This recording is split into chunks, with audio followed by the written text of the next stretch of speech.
What up though everyone, Jalen Slack here. Today we're doing a movie review on the movie Entergalactic. It came out in 2022 and I guess it's supposed to be a show, but we haven't seen anything since, so I think they just merged into a movie. But since that year, I've been watching it consistently and I think I analyzed it down to the bone. So we're gonna find out, you guys are all gonna find out my thoughts and opinions on this movie. But before we get started, I want to let out a disclaimer. My honest movie reviews are honest and are my own opinions. I analyze and sometimes overanalyze. You may agree, be neutral, or completely disagree with one or multiple segments in the film, show, or movie. These videos are open to other opinions, perspectives, things I missed or ignorant about in the comments. Enjoy the content.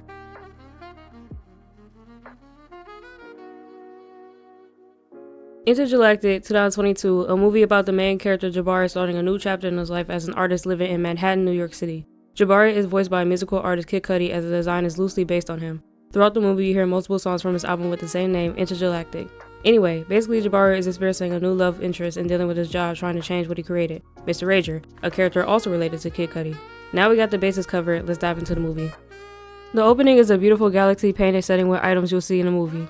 They don't mean too much. We found out Jabari, the main character, is daydreaming as he's interrupted by the movers he hired.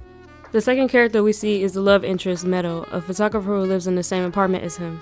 The first time they ever exchange words are in an elevator while Jabari is holding a figure. I don't exactly know what it is, but it's quick, short, and sweet, and they move on with their day. In the evening, while he's riding his bike, a woman calls his name from a bar restaurant. I assume she meant something to him as he didn't just wave and kept going. He halts rather quickly and gets off his bike to talk to her. We learn the woman's name is Carmen. It was quite obvious the way the conversation was going. She's an ex-girlfriend of his who he's currently not talking to. Throughout this conversation, the watchers know he's making good money, his occupation, and Mr. Rager. The interaction is interrupted and they agree to go out for drinks to celebrate Mr. Rager turning into a comic book. We make it to Jabari's loft and we're introduced to his friends Jimmy and Kai. All of them are talking about Carmen and it seems like Jimmy and Kai aren't very fond of her. We learn these factors about their relationship. They haven't seen each other in 5 or 6 months. Jabari either doesn't want Carmen back into his life or doesn't want his friends to know.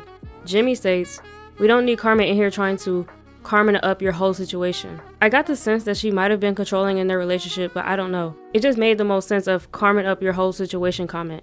Jabari wakes up the same night and hits up his ex to have that drink. When Jabari arrives at the bar, he looks at Carmen through the glass window. Before he opens the door, Meadow opens it first. Side note, you never know how many times you've been at the same place as your love interest. It may seem like a movie thing, but it is real. You just don't ever know, or will ever know. The date starts with the ex-couple telling the bartender what each other want. However, Jabari's guess is a lot more descriptive.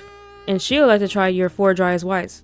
She's not going to love any of them, but the process is part of the experience.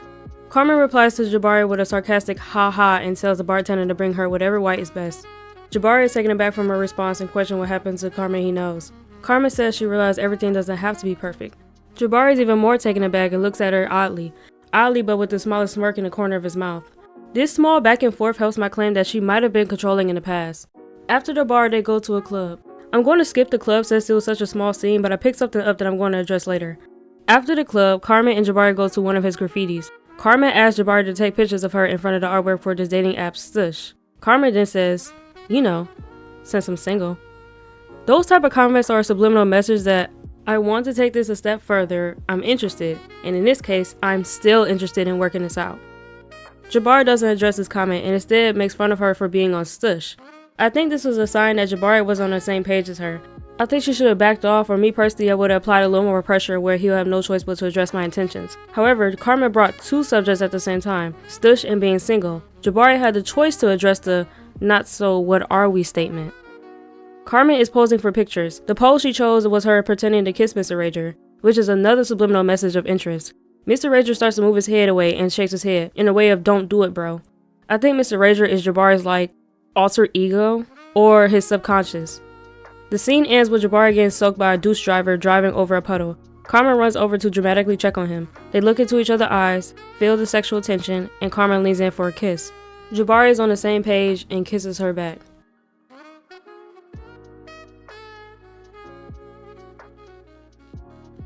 Jabari wakes up hearing Carmen talking to someone on the phone. Carmen's mother is on the phone, and she hands her phone to Jabari. We learn Carmen's last name is Atkins. We see Carmen is wearing workout attire and seems awake and alert. She went for a run. She invited him to her niece's christening. How did we jump that far? When Carmen handed him the phone, the call minutes read 11 seconds. Her phone was fully charged, therefore the phone didn't die. Maybe the call dropped. Here are the possible ways the word spread so fast after their first interaction yesterday. She either A, spoke to her mother during her run, B, after she got done hanging out with who she was with. We don't know who she was with, but I'm assuming the person wasn't her mother. It seems like Mrs. Atkins really liked Jabari since she invited him to her niece's christening. Like they picked up where they left off. Why wouldn't she get up and speak to Jabari in person if it was really her in that other chair? Okay, anyway, when Carmen gave the phone to him, she whispered who's on the phone. She should have muted it since the phone was so close to Jabari's mouth and he really asked why Mrs. Atkins wanted to speak to him. Like it came out the blue kind of thing. I wonder what Carmen told her to jump that far after 5 or 6 months of his absence. Anyway, Carmen tells her that she'll call her back and kisses Jabari good morning on the lips. This time, Jabari doesn't seem interested in kissing her back. She even strips in front of him and he isn't fazed. He's more concerned about finding a lighter to smoke his joint. I think it's another subliminal confirmation if he's still interested in her after having sex because usually people take off their clothes in the bathroom. Then she wraps a towel around her and I'm like, why is she covering herself up now? You might as well take this towel off and just hop in. As Carmen is in the shower, she assures Jabari he doesn't have to go to the christening if he doesn't want to, after explaining why her mother told him in the first place. Jabari isn't really listening to her and quickly finds his clothes and puts them back on. He initially was going to bolt without letting her know, but stops himself. Carmen doesn't hear anything from Jabari and gets out the shower after like 30 seconds and they talk. Jabari starts off the conversation with, I think this was a mistake. Surprisingly, Carmen doesn't react negatively. She takes a mature route and asks him to elaborate. Basically, the invitation scared Jabari and Carmen reassures him he shouldn't feel obligated to go. Jabari now tells Carmen that he doesn't want to be with someone right now, after having sex with her. Carmen disagrees and gets even more to the meat and potatoes by saying, no, you don't want to be with me. Jabari doubles down on his claim and apologizes. It's clear this ex-couple were on 2 different pages since the beginning. She looks at him with the interest of still wanting to be with him. Meanwhile, if you look back, before he left on his bike, he looks at Carmen from her butt to her face. He was looking at her with lust. You too.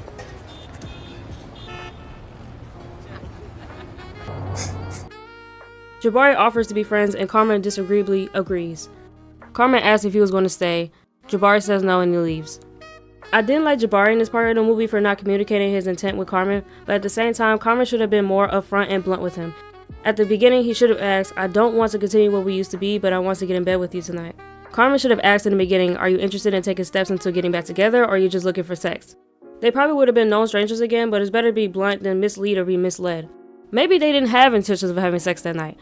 But the thing is, after having alcohol in your system, being with your ex for a few hours, hanging out, and you know there's sexual tension, it was going to happen unless you was really, really done with each other. Which obviously isn't the case, but it's 2 different cases, that's the thing. With Carmen, she wanted a relationship back with Jabari. Meanwhile, I think Jabari was just happy to see her, and they just so happened to have sex. Meadow appears again for the 3rd time. We're in her loft now. I think in this scene it shows Meadow as 2 factors of being compatible with Jabari by doing art, but by photography and smoking a joint. As when Jabari asks Carmen for a lighter, she replies with the word, really? Implying she doesn't smoke anything. The next day, we are at his job, Cosmic-Con.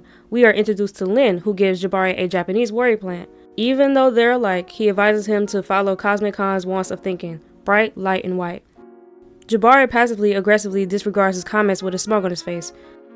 Again, the app Stush is mentioned since Lin gets a notification from the app and asks Jabari if he's on it too.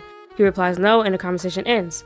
Jabari spends the rest of the day in his office. He seems thrown off and can't seem to get any work done. Meanwhile, as he does various things in his office other than working, the Japanese worry plant is growing. Jabari falls asleep with his subconscious Mr. Rager chasing him trying to harm him. A new character who looks like Mr. Rager but with a white suit and locked slick back hair saves him. I don't entirely understand why the original Mr. Rager was attacking him, but what I did understand was the new Mr. Rager is a compromised version of Jabari Vision and Cosmic-Con's Vision. Jabari wakes up from his nightmare and leaves his office. He's walking through his new workplace, thinking about where this is going to go. Maybe he's asking himself if he made the right choice. Trying to figure out if Cosmic-Con wanted to bring him in to work with him or to steal from him. Or change him.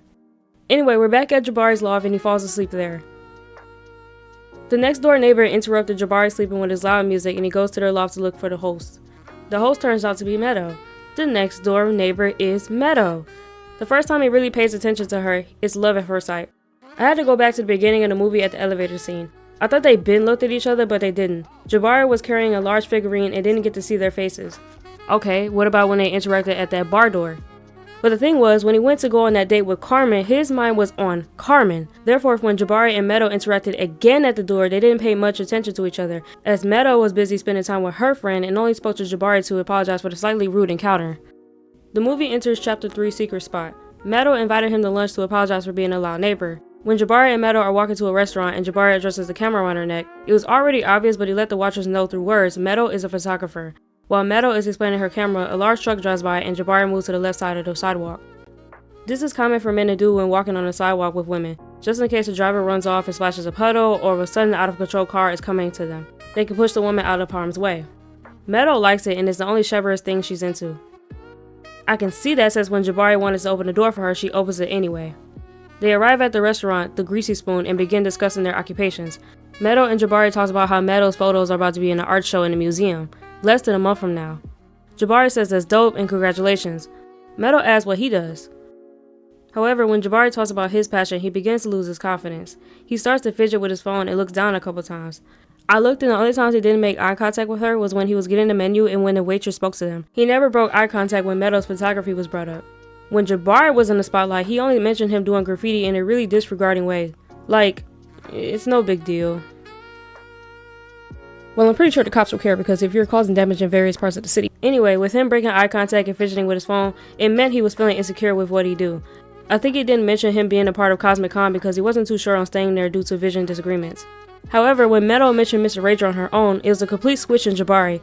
He seemed a little shocked and smiled wide, more confident in his speech. Meadow turns out to be a fan of his work. Now he has enough self-assurance to bring up him making a comic book with Cosmic Con to impress her more. Meadow says it's dope, but warns them to not let them Deadpool his work. Jabari is reminded of bright light and white once more. The burgers aren't too important as they're mentioned again at the very end of the movie. Anyway, they spend time with one another all day. A pleasant love song plays in the meantime. When the song ends, Jabari and Meadow ends up in an alleyway. He tells her that the Mr. Rager that's graffitied on the wall is his first one. I think this told us that he really likes her and wanted to share something special with her. The date ends and they go into their separate lofts. So, they meet again at a vagina party. I honestly would go to one of these. They seem fun and intriguing. We learn Meadow's last name is Watson. This is one thing I don't entirely agree about this scene. I don't like how Meadow left so soon after talking to Jabari. When she first walked in with her friend/manager Reed, she meets a potential buyer, Sydney Admore, however you pronounce it. She should have stayed and talked to her along with more people. Meadow was there for business, meanwhile Jabari just so happened to be there. I understand this is supposed to be a love story and their jobs aren't the focus of the story, but I'm just saying, get the job done before you be with this guy. Anyway, they ride away on Jabari's bike and enter the same galaxy painted setting in the beginning, implying they are soulmates. Chapter 4, Punani. Boom! After a long conversation separately between their friends, they finally have sex. During the sex, there are scenes where they spend a lot of time with one another, traveling. A scene where Meadow meets Jabari friends and they seem to like her. The couple being interested in each other's passions. When Jabari is working on his comic book, Meadow is looking over him enjoying the work as well. In the background, the Japanese word plant Lynn gave him is dying. Mr. Rager appears once more and he has his hand shaped in a heart. All of these activities shows Meadow and Jabari are falling in love with each other. Then, boom! A misunderstanding. In the middle of the night, Jabari's phone notification wakes up Meadow and she checks the phone. I don't know why Jabari doesn't have a passcode on him, but I guess people really walk around like that. LOL. Anyway, the messages are coming from Jabari's ex-girlfriend Carmen. It's a picture of her in Jabari's closure hoodie, but nothing else. Another message follows, "You left this here yesterday." Which I understand why Meadow's mind went straight to, oh, he's seeing someone else while seeing me. Adding insult to injury, Carmen sends another message reading, "Some things always fit," with a red heart. Meadow doesn't confront Jabari out of his sleep and just lies back down. I kinda understand why Meadow didn't say anything because their chapter is still fresh. It's likely there's only two outcomes to this and either way Meadow is upset. It would be more like, why are you going through my phone or why are you reading my messages? The other is just them arguing about the messages until the sun come up. Chapter 5. It Was Yellow. The chapter opens with Jabari riding on his bike without his hoodie on. Now he has his closure hoodie on, telling the audience that this interaction already happened. Carmen opens the door and jumps on Jabari. I think that jump alone should have been addressed, but that's just me. Maybe I'm just tripping. No, I'm not. I'm not tripping. Anyway, a rat is the reason he's over there. The only reason he took the hoodie off was because Carmen turned the heat up and the apartment was hot.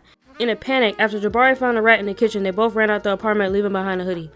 Now you can put two and two together on how Carmen ended up with the hoodie in the first place. Jabari is talking to his friends about the message, Carmen and Meadow.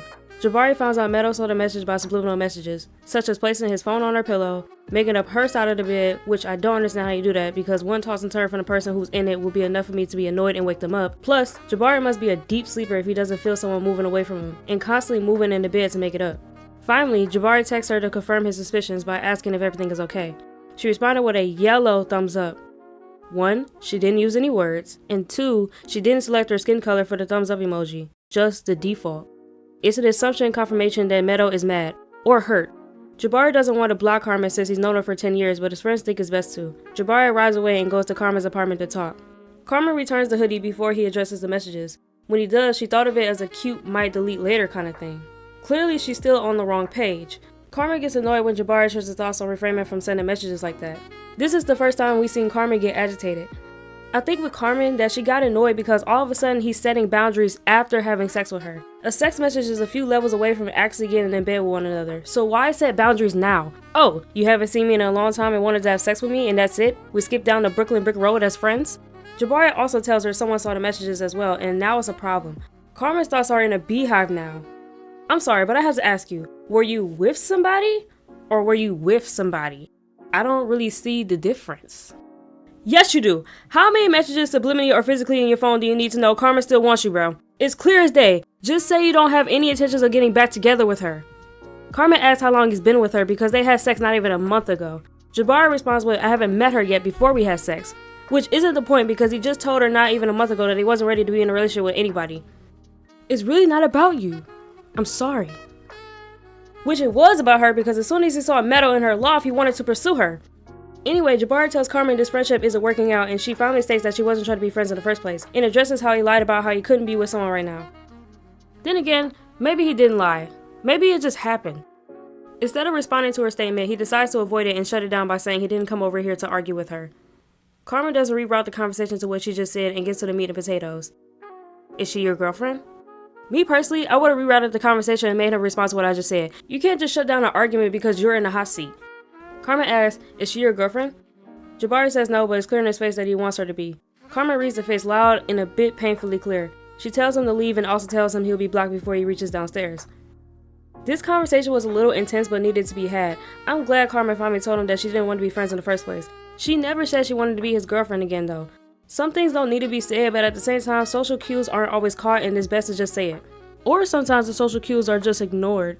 Because I highly doubt that Jabari didn't catch any of these subliminal messages that Carmen still wanted him. But I gotta get on Carmen too. Because Jabari's subliminal messages were ignoring her comment about being single. But nobody died. We could be friends. Carmen even asks, so you want to be friends now? I mean, we can try. This should have been it. Like, that response should have been it. Carmen should have got the message that Jabari just doesn't want her back. And that's just that. The number one problem I've seen so far between these two is the lack of communication. The lack of being blunt. Just talk to each other and be direct. It's a lot of things that's not spoken, that's heard. It's a lot of things that's heard, that's not spoken. It's like, I wouldn't be surprised if that was the problem in their relationship before this entire movie. Well, not their entire problem, but a big problem. One of those big factors, because another big factor is her being controlling is what we caught up. So boom, now Jabar and Meadow are talking. It takes place in Meadow's loft as she's looking for some of her artwork for a museum show she's preparing for. Jabari is trying to talk to her about the messages and clear it up. However, Meadow isn't too mentally involved with him as she's searching around. We learn that from the whole sex thing, talking to his friends, visiting Carmen's apartment up until now all took place the same day. In this scene, Jabari doesn't have his signature closure hoodie on or in his hand because it'll let Meadow know that he went over there again. Then anything goes on in her mind about what happened when they were alone again. This scene annoyed me because Jabari isn't getting to the meat and potatoes, which you kinda have to since the person you're trying to fix it up with is in a hurry. Meadow finds out the Carmen woman is his ex and they are trying to be friends. However, she could also be thinking, what are they still doing or saying to one another for her to send a message like that? He's not explaining himself well enough. Meadow finds what she's looking for and is now actually paying attention to Jabari. She asks if he was really with her yesterday. Okay, the rat scene took place the day before. He says yes, and before he could explain, Meadow cuts him off and tells him that she needs to go.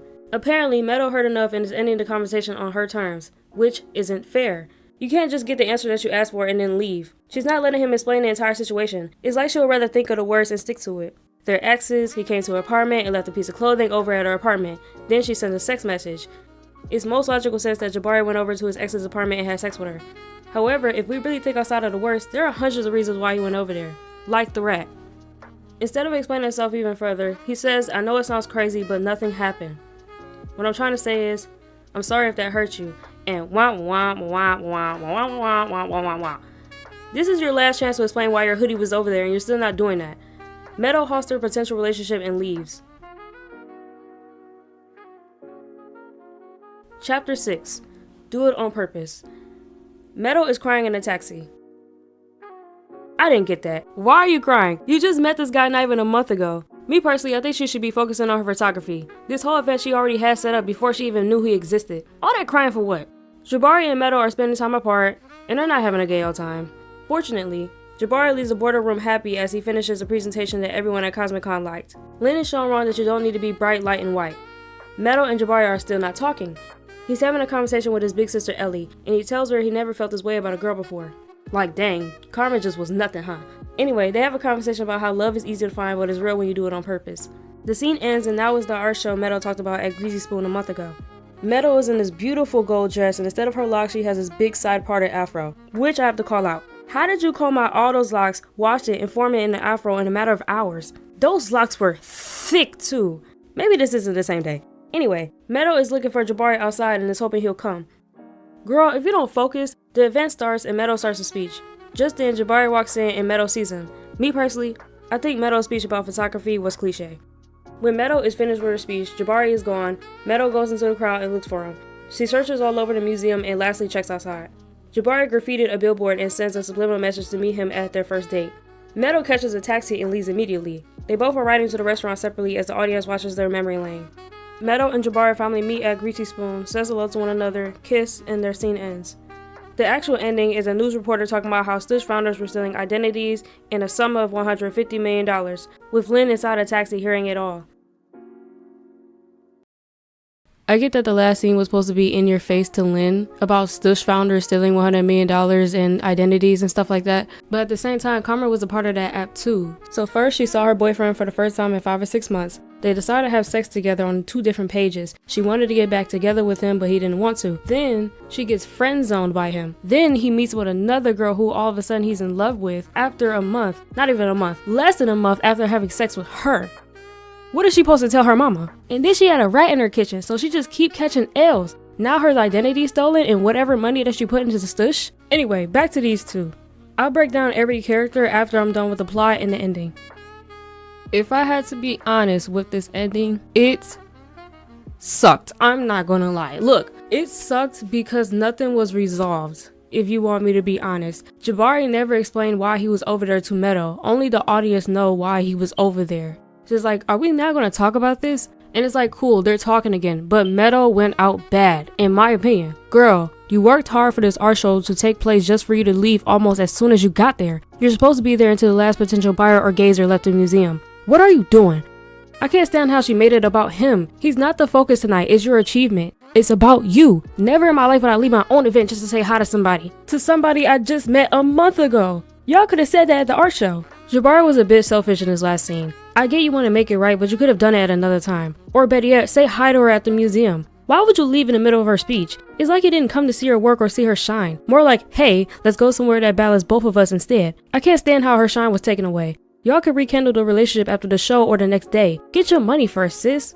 Personally, if I couldn't find Jabari in the crowd, then I'm going to stay and continue on at the event. What do I look like leaving?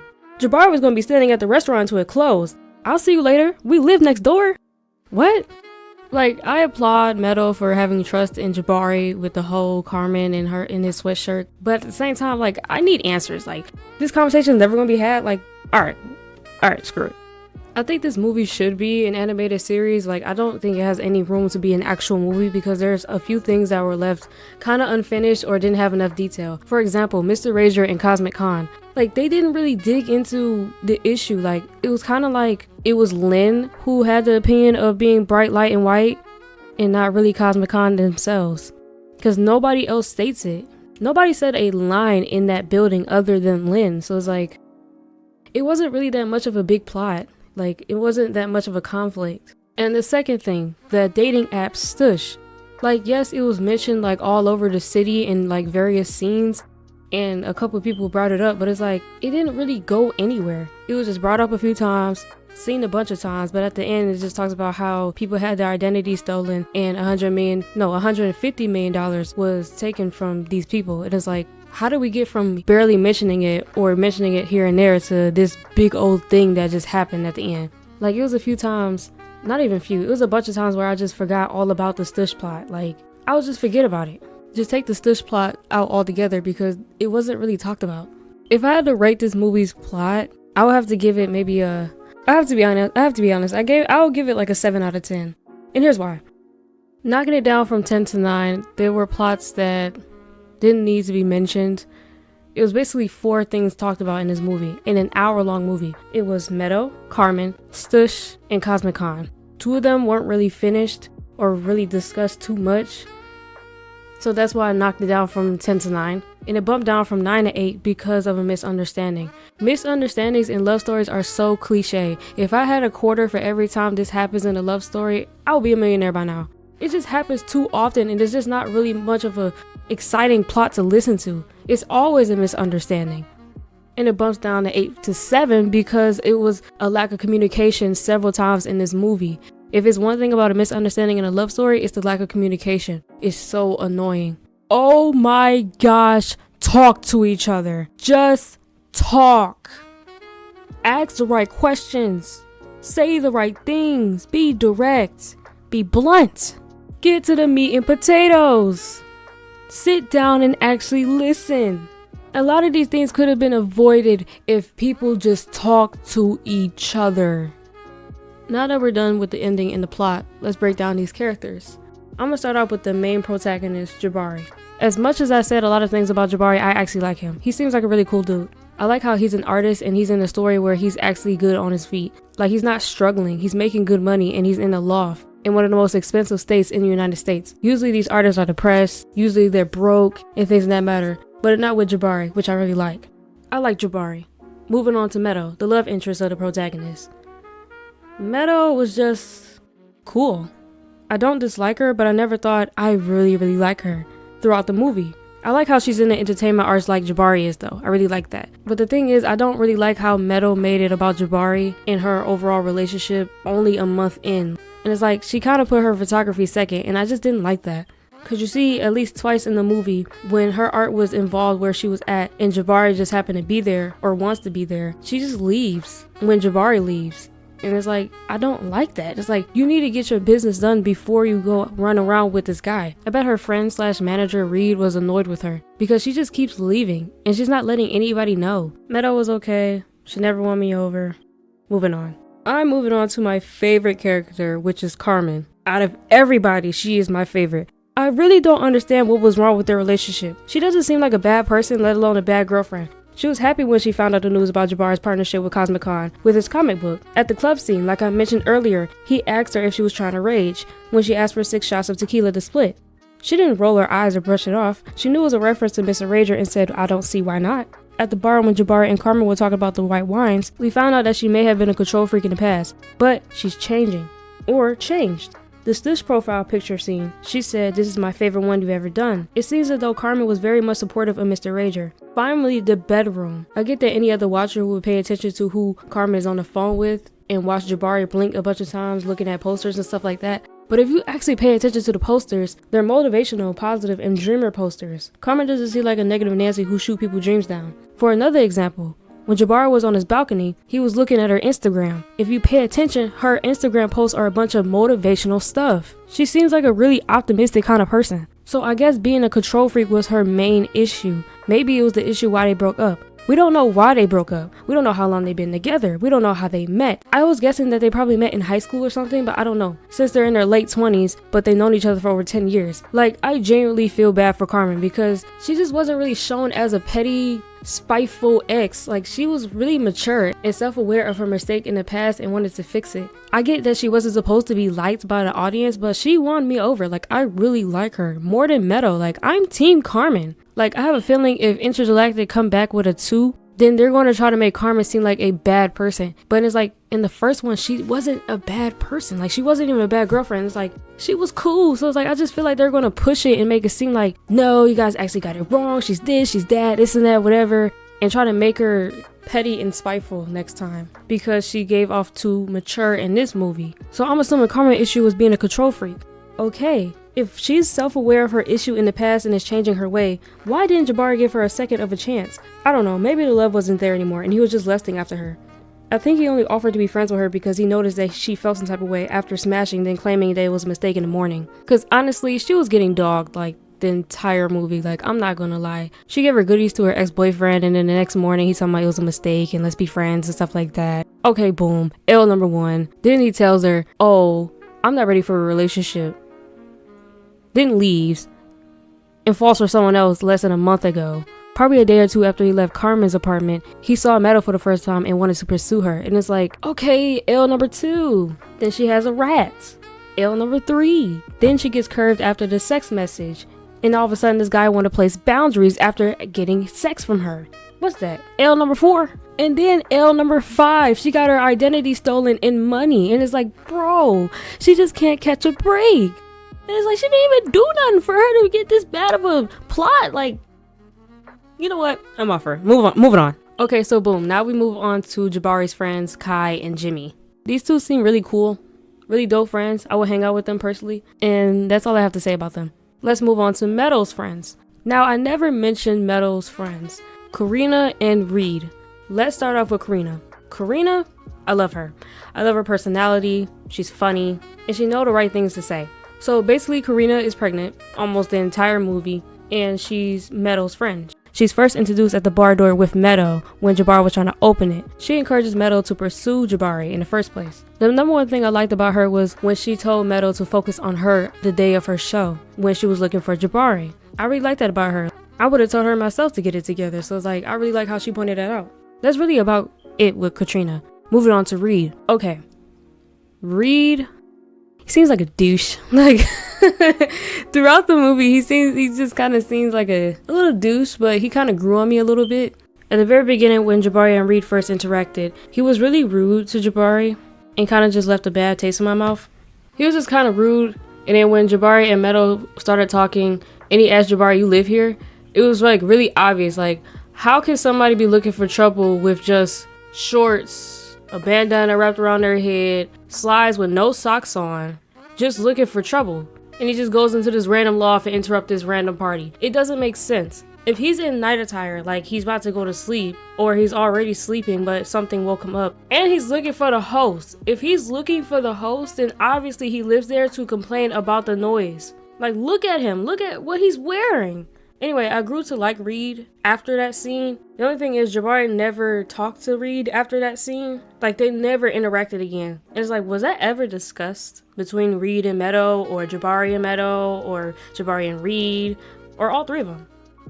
I do get his frustration if he actually does have frustration towards Meadow because she's always leaving and she doesn't let him know. And it's like, Reed is her manager. He's helping her get her foot in the door and get buys. So it's like, you know, you can always stay or let your manager know, like, hey, I'm about to go out with this guy, this and that, whatever. That way Reed can tell you, hey, you came here for a reason and you need to focus and stuff like that. Why does he have to look for his photographer all the time? Moving on to Sine or Cindy, whatever her name was, Reed's ex-girlfriend. She had a very small part. I'm not sure if she was necessary because she only showed up 3 times in the movie. When she went to hug Reed, when she was at the bar, and when Meadow was giving her speech. It's not too much to say about her because we don't really know her personality. Len wasn't that great. I get that you want to be open ears with the company that you work for when it comes to comic books and stuff like that, but I honestly like how Jabari went against Len and went his own lane. He resisted changing his ways of his vision, and I really like that, while Len probably changed his ways when he first got there 8 years ago. And I think he gave Jabari a Japanese worry plant on purpose to see how stressed he is without asking Jabari. Kind of like he planted it. Alright. That's pretty much every character that's worth mentioning. Everybody else is a side character. I do want to mention this one side character though. This woman at the bar. If y'all pay attention to anything other than Meadow at that scene, you'll see the lady next to her. And she's drinking shots after shots after shots after shots. And she gets drunk, like sloppy drunk. And I want to know more about her. Like, she showed up 3 times. And I'm like, is there something significant about her? Because 1, she showed up so many times. And 2, the person who lifts her up and takes her away from the bar is Sydney. She looks mad and it made me chuckle. Not even chuckle, it made me laugh. But yeah, and it's like, maybe she'll be mentioned in the second one if there is a second one. But she really intrigues me. Like, I wanted to know more about her, but she doesn't show up anymore after that bar scene. So that pretty much wraps up the plot. the characters, and the ending. So I do want to dig into the actual design, like the animation and stuff like that. I absolutely fell in love with the vibrant colors and the character designs. It was something I'd never seen before. They were so different and I loved it. Like, I could not take my eyes off the TV when it turned on. I really like how all the characters look kind of like of the actual voice actors. Especially Jabar. Jabar is my favorite one. His smile matches Kid Cudi's smile, and Kid Cudi's smile is absolutely beautiful. I love his smile. I also like the different animation styles throughout the movie. When things flash into the past with Kai, Karina, and Downtown Pat, they all had different animation styles, and I really like that. It kind of brought a fresh air. Like if you've been in the house for too long, you step outside. It was kind of like that. Don't get me wrong, I love the actual design of the movie, but I kind of like how they splashed in different animation styles. If I have to give this movie an overall rating, I will give it a 8 out of 10. It's a lot of things I liked about this movie, and I watched it maybe about 30 times since it came out. I will watch it 30 more times. The music selections. I like the Entergalactic album. I love the songs that was going on. My favorite one was Can't Shake Her at the very end of the movie. I love that song. I had it on repeat after I heard it for the first time, and I could not stop singing it. My second favorite one was when they went out partying. The song is called Do What I Want. I also like New Mode, Ignite the Love, In Love, Willing to Trust, Maybe So, and Living My Truth. I'll give this album a 10 out of 10. I actually enjoyed this album. And that pretty much wraps up this movie review. I hope you guys liked it and enjoyed what I had to say. If you disagree with me, if you agree with me, or was neutral, say something in the comments. I want to hear what you got to say.